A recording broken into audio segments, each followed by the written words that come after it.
Selamat datang di podcast Duo Bedi. Nama saya Zora Amelia Putri, you can call me Zora. Nama saya Syarbanu, you can call me Banu.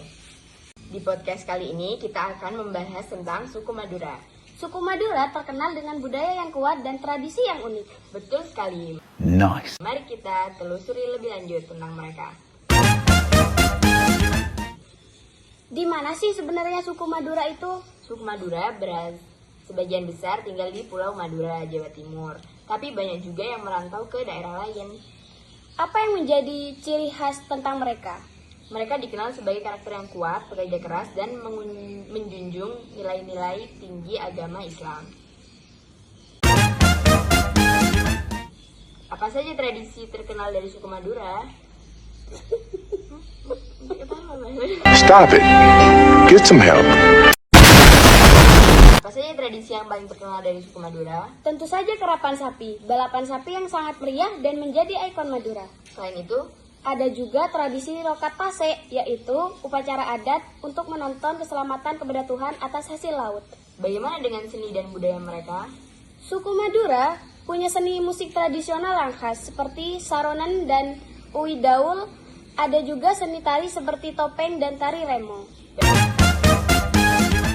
Bahasa apa yang mereka gunakan? Tentu saja bahasa Madura. Bahasa Madura punya dialog yang berbeda-beda di setiap daerah. Bagaimana dengan agama? Mayoritas suku Madura beragama Islam. Nilai-nilai agama Islam sangat mempengaruhi kehidupan mereka sehari-hari. Wah, ini yang paling menarik. Kuliner Madura itu terkenal enak-enak loh. Betul sekali, sate Madura, soto Madura, dan bebek sinjai adalah beberapa contohnya. Bumbu petisnya itu yang bikin khas. Betul, petis adalah bumbu utama yang sering digunakan dalam masakan Madura. Suku Madura memang kaya akan budaya dan tradisi. Semoga podcast ini bisa menambah wawasan kita tentang mereka. Sampai jumpa di episode. Apa guys? Dia bilang apa guys? Guys dia bilang Iya. Suku Madura memang kaya akan budaya dan tradisi.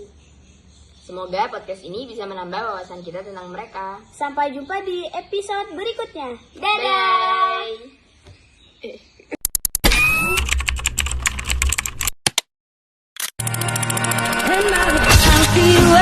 I'll be halfway to my mommy's home. It just dawned on me like his ass bleeding as a passing dawn. And it was my mistake, 'cause she never said a thing about Jesus. I miss my mother's southern drawl and her praying through the walls in the evening.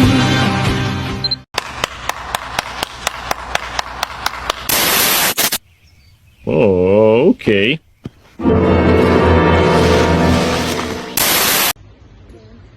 Assalamualaikum warahmatullahi wabarakatuh. Selamat datang di podcast Duo Bedis.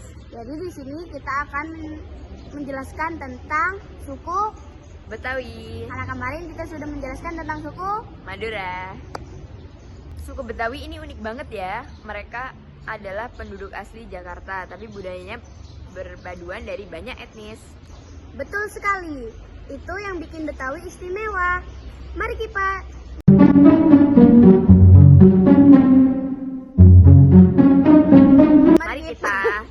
membahas bagian selanjutnya, asal-usul dan identitas. Suku Betawi ini unik banget ya. Mereka adalah penduduk asli Jakarta, tapi budayanya berpaduan dari banyak jenis etnis. Betul sekali. Itu yang bikin Betawi istimewa. Mari kita kupas tuntas. Bagian 1, asal-usul dan identitas. Jadi suku Betawi itu sebenarnya terbentuk dari percampuran berbagai etnis ya.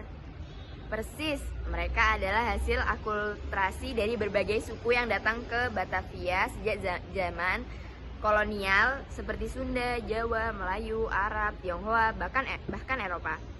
Ini membentuk identitas Betawi yang kaya. Makanya bahasanya juga khas ya, dengan logat yang medok dan kosakata yang unik-unik. Iya, bahasa Betawi memiliki khas sendiri.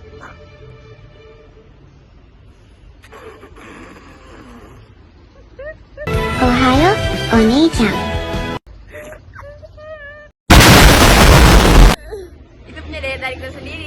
kata serapan dari berbagai bahasa yang melebur jadi satu.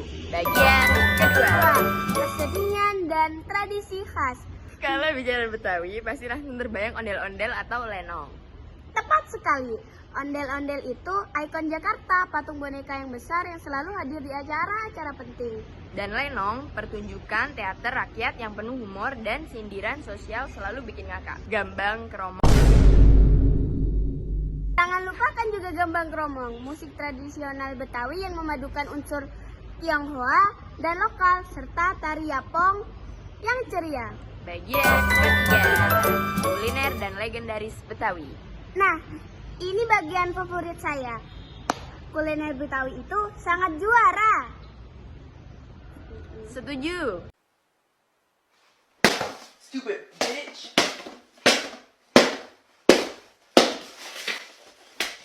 Stupid bitch. Siapa yang bisa menolak kerak telur yang gurih soto Betawi yang kaya rempah atau gabus pucung yang unik? Belum lagi bir peletok, minuman tradisional yang menghangatkan badan tanpa alkohol. Wah, kuliner Betawi itu cerminan dari perpaduan budaya mereka kaya rasa dan selalu menggugah selera. Bagian keempat, tantangan dan pelestarian di era modern. Di tengah hiruk pikuk Jakarta yang modern, bagaimana suku Betawi menjaga budayanya? Ini memang tantangan besar. Urbanisasi dan pembangunan seringkali merikis ruang dan tradisi Betawi. Tapi banyak komunitas dan seniman Betawi yang gigih melestarikan budaya mereka. Betul, lewat festival budaya, sanggar seni dan pendidikan. Mereka terus berupaya agar warisan Betawi tidak pudar ditelan zaman. Kita sebagai warga Jakarta juga punya peran untuk mendukung mereka. Warga Jakarta. Langkah kak, gue gak peduli. Gue cuma mau bilang ke kalian, stamina gue gak suka gituan.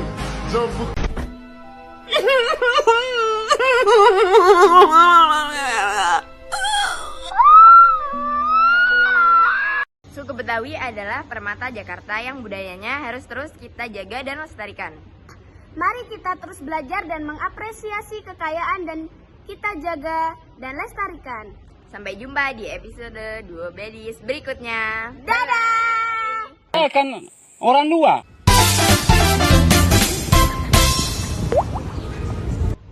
Assalamualaikum warahmatullahi wabarakatuh. Selamat datang di podcast Duo Bedis. Jadi di sini kita akan menjelaskan tentang suku Mante. Saya Dewi. Saya Dewi.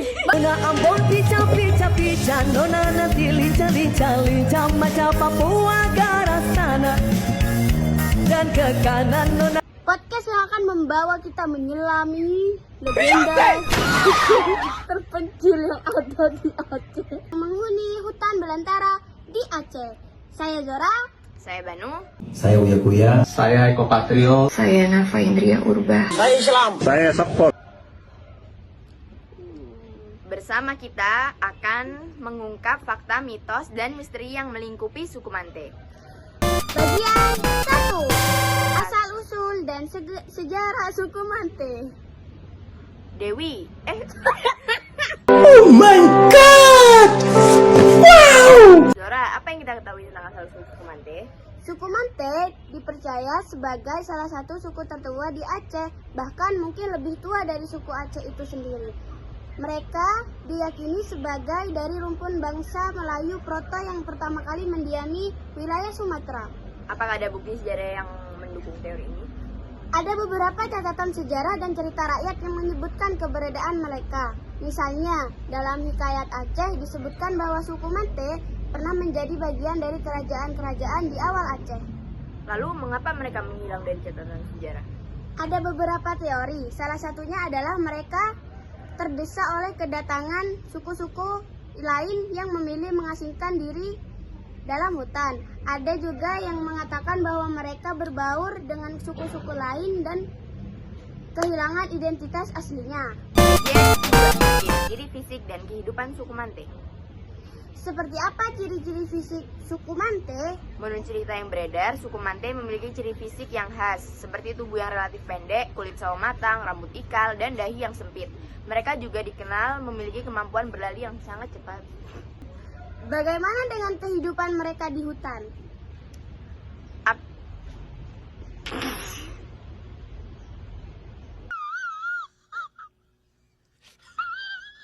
Bagaimana dengan kehidupan mereka di dalam hutan? Suku Mante hidup nomaden di dalam hutan, berburu dan meramu untuk memenuhi kebutuhan hidup mereka. Mereka juga memiliki pengetahuan yang mendalam tentang tanaman obat dan hewan-hewan di hutan. Apakah mereka memiliki bahasa dan budaya yang unik? Sayangnya tidak banyak yang diketahui tentang bahasa dan budaya suku Mante. Beberapa penelitian menduga bahwa bahasa mereka memiliki kemiripan dengan bahasa-bahasa kuno di Sumatera. Namun, belum ada penelitian yang mendalam tentang hal ini. Ketiga, mitos dan legenda suku Mante. Selain fakta-fakta sejarah, ada banyak mitos dan legenda yang beredar tentang suku Mante. Bisakah kamu menceritakan beberapa di antaranya? Tentu saja ada mitos yang mengatakan bahwa suku Mante memiliki kekuatan magis dan dapat menghilang dengan mudah.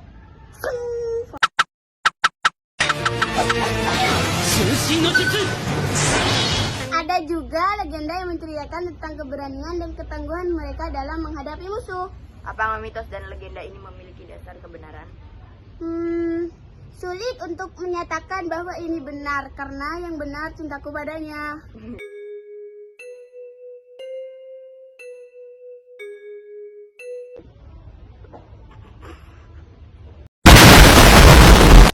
Namun, mitos dan legenda ini menunjukkan bahwa suku Mante memiliki tempat yang istimewa dalam imajinasi masyarakat Aceh.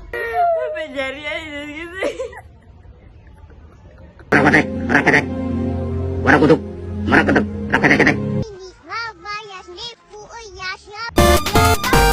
Pencarian dan kontroversi suku Mante.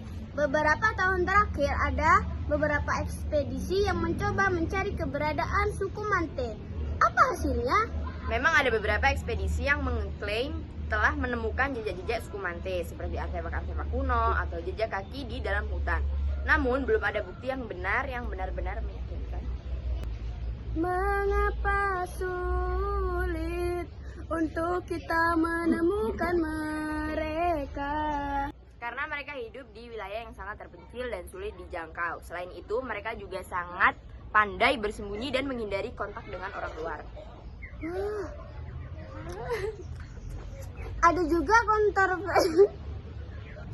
juga kontroversi tentang etika pencarian suku Mante. Sebagian orang berpendapat bahwa kita seharusnya menghormati hak mereka untuk hidup terpencil dan tidak mengganggu kehidupan mereka. Saya setuju.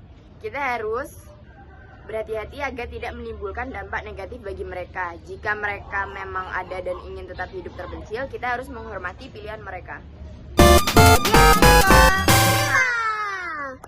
Suku Mante dalam perspektif modern. Terlepas dari apakah mereka benar-benar ada atau tidak, suku Mante telah menjadi bagian dari identitas budaya Aceh. Mereka seringkali menjadi simbol dari kehidupan yang sederhana, alami, dan terpencil. Betul sekali, suku Mante juga bisa menjadi pengingat bagi kita tentang pentingnya menjaga kelestarian hutan dan menghormati hak-hak masyarakat adat. Sebagai penutup, apa harapanmu untuk masa depan suku Mante? Saya berharap jika mereka memang ada, mereka dapat terus hidup dengan damai dan sejahtera di dalam hutan. Fatihah. Dan bagi kita semua, semoga kita dapat belajar dari kearifan lokal mereka dan menjaga alam ini dengan baik. Terima kasih sudah mendengarkan podcast Duo Bedis. Sampai jumpa di episode berikutnya. Jangan lupa untuk memberikan komentar dan saran media sosial kami.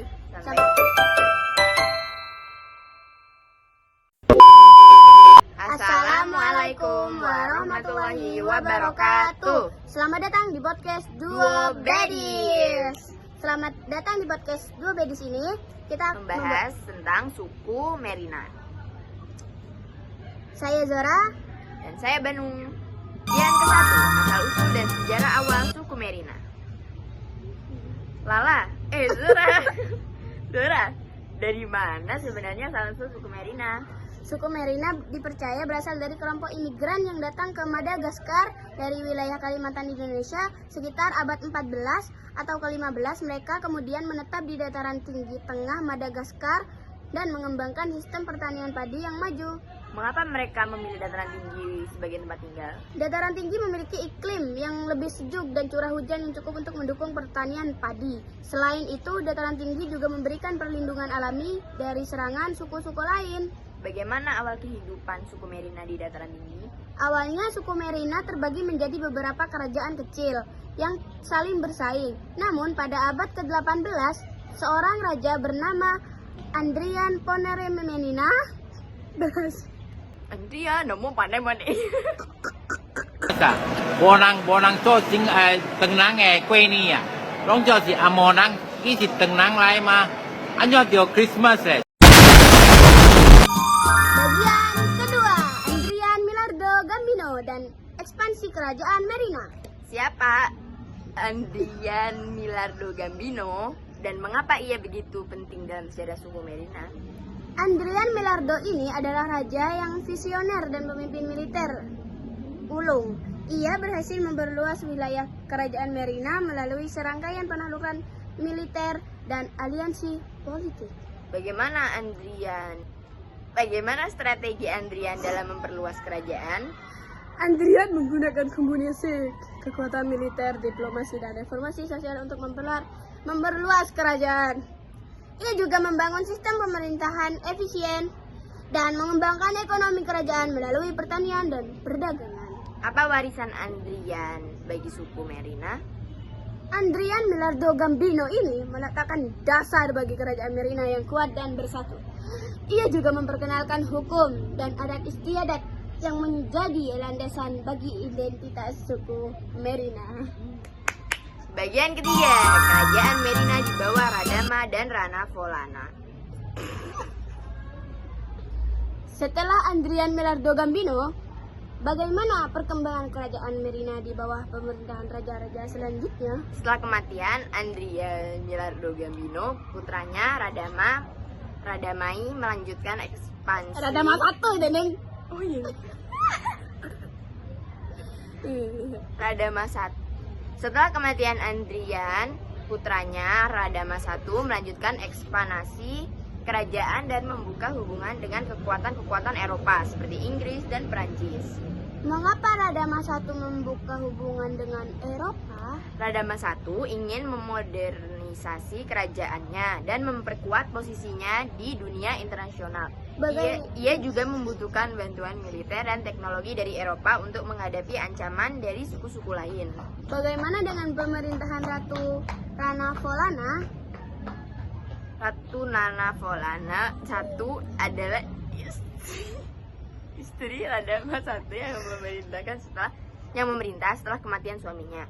Ia dikenal sebagai penguasa yang tegas dan konservatif. Ia menutup pintu bagi pengaruh Eropa dan berusaha untuk mempertahankan tradisi dan suku budaya. Bagian keempat, kolonisasi Perancis dan akhir kerajaan Merina. Bagaimana kerajaan Merina menghadapi kolonisasi Perancis? Pada akhir abad ke-19, Perancis mulai meningkatkan pengaruhnya di Madagaskar.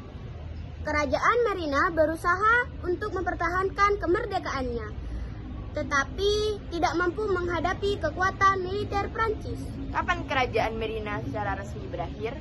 Pada tahun 1897, Perancis secara resmi menjajah Madagaskar dan membubarkan kerajaan Merina. Ratu Ravalona III, penguasa terakhir kerajaan Merina, diasingkan ke Aljazair.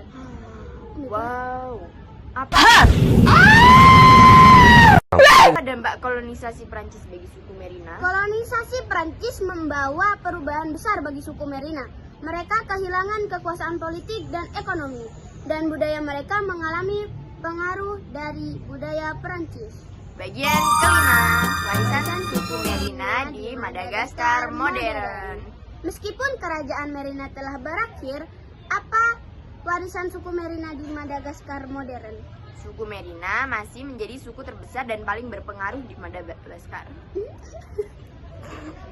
Bahasa Merina menjadi bahasa nasional dan budaya Merina masih sangat kuat di seluruh pulau. Apakah ada upaya untuk melestarikan budaya dan sejarah suku Merina? Tentu saja, ada banyak organisasi dan individu yang bekerja untuk melestarikan budaya dan sejarah suku Merina melalui berbagai kegiatan seperti penelitian, pendidikan, dan festival budaya. Sebagai penutup, apa yang bisa kita pelajari dari sejarah suku Merina? Sejarah suku Merina mengajarkan kita untuk tentang pentingnya persatuan, kepemimpinan yang kuat, dan kemampuan untuk beradaptasi dengan perubahan sejarah. Mereka juga mengingatkan kita tentang dampak kolonisasi dan pentingnya melestarikan budaya dan identitas kita. Terima kasih sudah mendengarkan Merina. Semoga episode ini menambah wawasan kita tentang sejarah dan budaya Madagaskar. Amin.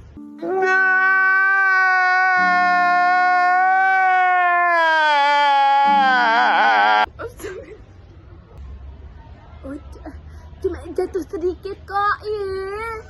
Sampai jumpa di episode berikutnya. Jangan lupa untuk berbagi pendapat kalian tentang suku Merina di media sosial kami. Terima kasih. Bye-bye.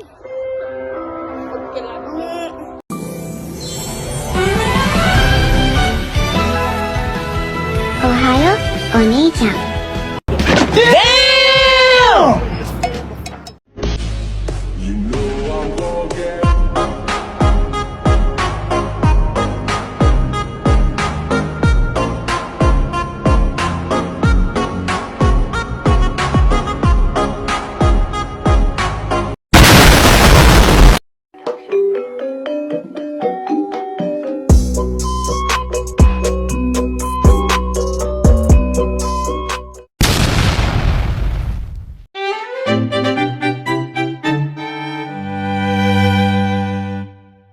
Aku pulang tanpa beban. Ku terima pengorbananku.